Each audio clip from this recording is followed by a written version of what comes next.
اور یہ کتاب مٹنے کے لیے نہیں آئی بلکہ قیامت تک باقی رہنے کے لیے آئی ہے. اس کی حفاظت کا ذمہ نہ میں نے اٹھایا ہے نہ آپ نے اٹھایا ہے، بلکہ خالق کائنات نے خود قرآن میں ارشاد فرمایا کہ انا نحن نزلنا الذکر وانا لہ لحافظون، کہ ہم ہی اس ذکر کو نازل کرنے والے ہیں اور ہم ہی اس کی حفاظت فرمانے والے ہیں. نہ قرآن کو مٹایا جا سکتا ہے، نہ عظمت رسول پر پردے ڈالے جا سکتے ہیں، اور نہ ہی اسلام کو دبایا جا سکتا ہے.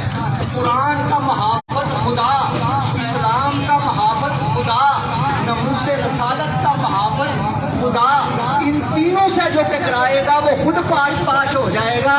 نہ قرآن کو مٹایا جا سکتا ہے، نہ اسلام کو دبایا جا سکتا ہے، اور نہ ہی عظمت رسول پر پردے ڈالے جا سکتے ہیں. برادران اسلام، قرآن ایسی کتاب ہے جو اس کو سنوار کر پڑھتا ہے وہ قاری بنتا ہے، جو اس کو سمجھتا ہے وہ عالم بنتا ہے، اور جو اس کتاب پر عمل کرتا ہے وہ اللہ کا ولی بنتا ہے. یہ واقعہ سنا کر میں اجازت چاہتا ہوں. جب ہلاکو خان نے بغداد پہ حملہ کیا تو اس نے اپنے فوجیوں کو، سپاہیوں کو حکم دیا کہ پورے بغداد میں جہاں جہاں سے تمہیں قرآن کا نسخہ ملتا اٹھا کے لے آؤ. چنانچہ وہ سارے منگول یجوج مجوج کی طرح پورے بغداد میں پھیل گئے، مدرسوں سے، مسجدوں سے اور جناب والا مختلف گھروں سے قرآن کے نسخے جمع کیے گئے. اور جب ڈھیر لگ گیا تو ہلاکو نے کہا ان کو آگ لگا دو. چنانچہ اب قرآن چل رہا ہے اور وہ تخت فرعونیت پر بیٹھ کر ہلاکو خان، جوید خان کا پوتا، وہ کہتا ہے کہ اب میں دیکھوں گا اس قرآن کی تلاوت کون کرتا ہے. تو اب ظاہر قریب لاشیں بھی پڑے ہوئے تھے مسلمانوں کے، ان میں کئی زخمی تھے، ابھی سانسیں لے رہے تھے. ان میں ایک حافظ قرآن بچہ وہ اٹھ کے کھڑا ہو گیا اور اس نے قرآن کی تلاوت کرنی شروع کر دی. ہلاکو کہتا ہے یہ کیا پڑھ رہا ہے، یہ کیا کہہ رہا ہے؟ تو کسی نے زندہ باد، زندہ باد، زندہ باد، زندہ باد.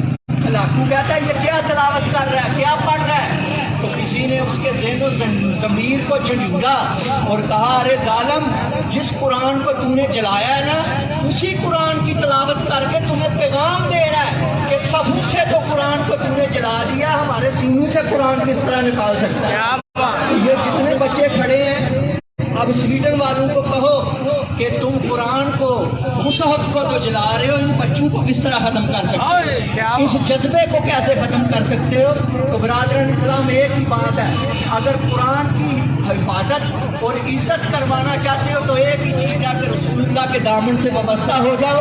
اور اقبال کے اس شعر پر میں اپنی گفتگو ختم کرتا ہوں. اقبال کہتا ہے لوح بھی تو، قلم بھی تو، تیرا وجود گنبد آپ گینے رنگ، تیرے محیط میں حباب، عالم آب و ہاتھ میں تیرے ظہور سے فروغ، اور ذرہ ریت کو دیا تو نے طلوع آفتاب، شوکت سنجر و سلیم تیرے جلال کی نمود، اور فقر جنید و با یزید تیرا نقاب بے حجاب. اور یا رسول اللہ شوق تیرا اگر نہ ہو میری نماز کا امام، میرا قیام بھی حجاب، میرا سجود بھی حجاب. اللہ تعالیٰ مسلمانوں کو قیامت تک شاد و آباد رکھے اور قرآن کی رونقوں کو انشاءاللہ قیامت تک بحال رکھے.